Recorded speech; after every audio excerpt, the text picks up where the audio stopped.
All right, let's talk some bonds. 10-year yield has been muted after its collapse down to levels that folks thought maybe they weren't going to see anytime soon. Larry Shover did see some of those levels on the way. He's back, our bond guy. He talks other things besides bonds, by the way, but he's now become the bond contributor on my show. Mr. Shover is the CIO of Efficient Advisors. Larry, good to have you here on this Friday. So last time we spoke, you said, look, I'm starting to change my tune a little bit. Yields probably need to start lifting off. Is that what we're seeing? Well, right now, I still think, like last week, we're in this huge consolidation phase. I mean, consider the fact that last 5 days, the S&P 500 rallied 2.5%. You have 10-year yields up, 11 basis points?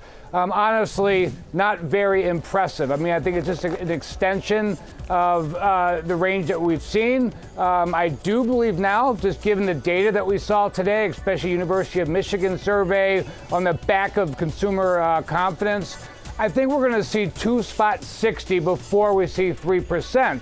Although I do think this year we'll see both of those levels. So I'm not very impressed with the market. I'm getting a little bit more bullish on bonds, thinking that we're going to see lower yields before we see higher yields. And today was just a blow off in concert with the stock market. Now, Larry, there's a few different things here. You probably know where I'm going with this. One is that the market seems to have brought a risk-on tone into equities since the 24th, right? I mean, Netflix had a 40% rally coming into its earnings. I think that's a pretty interesting environment where you've got a 40% rally in a stock like Netflix, the S&P up off the highs, but yet no relief for the bond rally. Should we not be surprised that yields are starting to come up a little bit? No, I mean, like right now, I think the bonds have this fluid correlation with the stock market, and that's going to continue for a little while. I'm not much of a technician, but I do think the S&P 500 has room to get to 2,700. I don't think it's going to be too much beyond that without some really, really good news coming down the pipeline. And with that said, the 10-year yield is just going to muddle along. I mean, right now, when you look at consumer sentiment, when you look at operating expense ratios and weighing on inflation, the negative wealth effect, et cetera, we have some huge structural changes going on, and I have a hard time making a case for higher yields. Yeah. All right. And some of that, I think, that lack of sentiment did show up in the consumer number today. It dropped down to 91. Pretty precipitous drop. Yep. Larry, let's talk, though, about the new bonds that are coming to market. The 10-year TIPS auction from yesterday, not great, not bad. What was your take on this?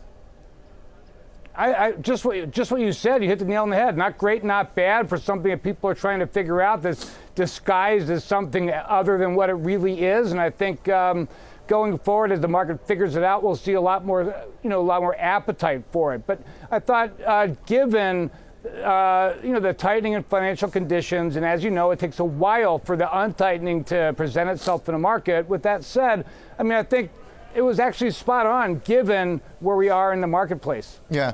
So the rate that we just saw dropped a little bit from the previous one. But that being said, once again, there's a little bit of kind of conflict here in the market, right? Because we've got zero rate hikes expected now by investors, judging by Fed funds futures in 2019, but there's still demand for protection against inflation through TIPS.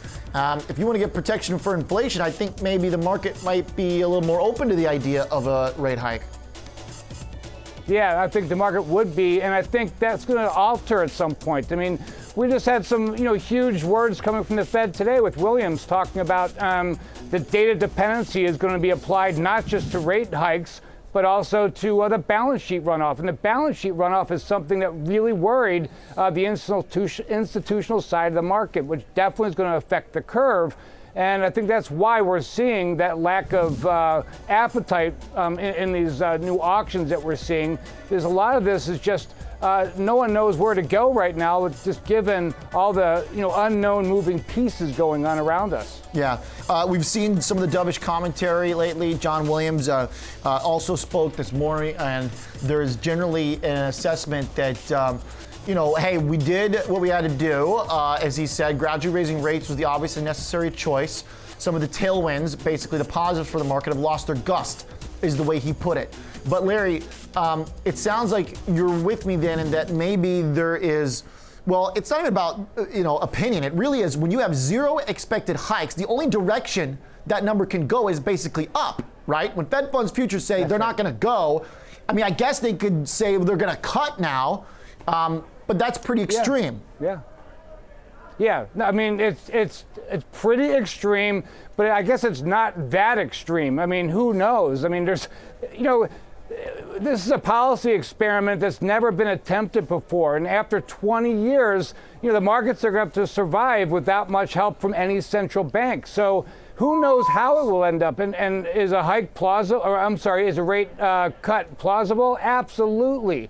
My conviction is that there will be one hike, but that hike won't occur until next December, just taking a playbook out of Yellen to get everybody prepared. But yeah, I think anything's possible, and that's why we're seeing so much intraday volatility in the markets and in the spreads. Yeah, Larry, great stuff. An awesome conversation on this Friday.